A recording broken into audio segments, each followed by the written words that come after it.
Kai, kalau nak jadi top sales, bila customer cakap, fikir dulu, jangan lawan ego dia.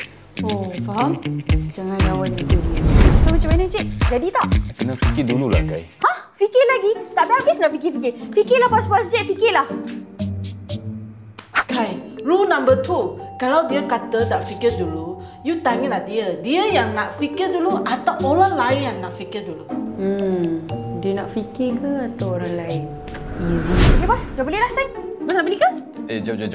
Saya fikir dulu. Saya bincang dengan wife dulu. Wife? Wife?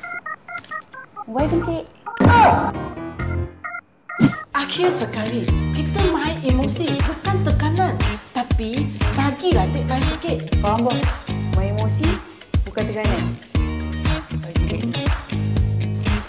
Ya, saya tahu. Saya fikir dulu. Jumaat saya bagi tahu. Okey, Cik. Jumaat. Ya. Encik, dah Jumaat dah. Jadi tak beli? Beli tak? Okey. Saya pergi. Jangan ganggu saya lagi. Okey? Okey, thank you, bos.